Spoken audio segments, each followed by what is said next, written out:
आज होने वाली कैबिनेट की बैठक में तेलंगाना राज्य की रूपरेखा पर होगी चर्चा। इस काम के लिए विशेष रूप से मंत्री समूह गठित करने पर हो सकता है विचार।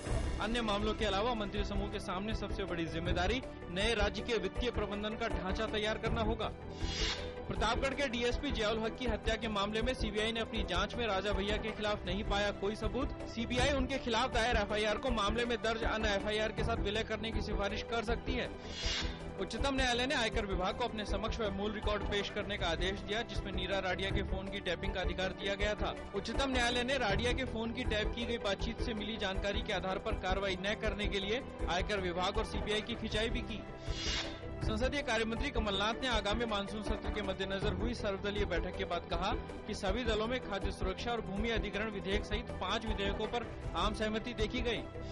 आज विदेश सचिव का पदभार ग्रहण करने के बाद सुजाता सिंह ने कहा कि हम पाकिस्तान की नई सरकार के साथ बातचीत जारी रखेंगे।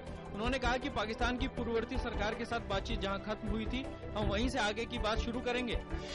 तेल कंपनियों ने पेट्रोल और डीजल के दामों में वृद्धि का किया ऐलान। पेट्रोल की कीमतों में 70 पैसे और डीजल की कीमतों में 50 पैसे प्रति लीटर का किया गया इजाफा।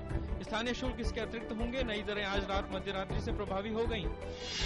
वित्त मंत्रालय ने कहा आयकर रिटर्न जमा करने की अंतिम तिथि 31 जुलाई थी, लेकिन इलेक्ट्रॉनिक तरीके से आयकर रिटर्न भरने वालों की संख्या में वृद्धि को देखते हुए ये अंतिम तिथि बढ़ाई गई। शेयर बाजार में देखी गई बढ़त। सेंसेक्स 179 अंक मजबूत होकर 19,525 पर खुला। वहीं निफ्टी भी 54 अंक की बढ़ोतरी के साथ 5,796 पर खुला।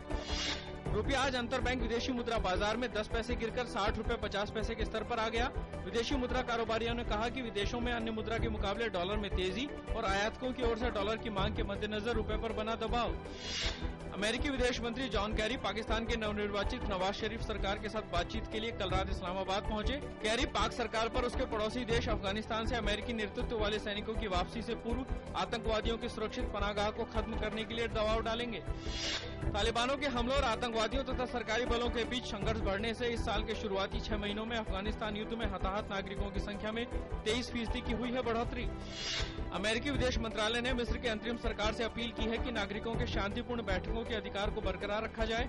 काहिरा के नए नेताओं का मानना है कि राष्ट्रपति मोहम्मद मुर्सी के समर्थकों की कार्रवाई के कारण राष्ट्रीय सुरक्षा को खतरा है, जिसे बर्दाश्त नहीं किया जाएगा। आज महान स्वतंत्रता सेनानी बाल गंगाधर तिलक की 93वीं पुण्यतिथि है। बाल गंगाधर तिलक ने उदारवादियों से अलग हटकर उग्र राष्ट्रवाद को अपनाकर भारत के राष्ट्रीय आंदोलन को नई दिशा दी।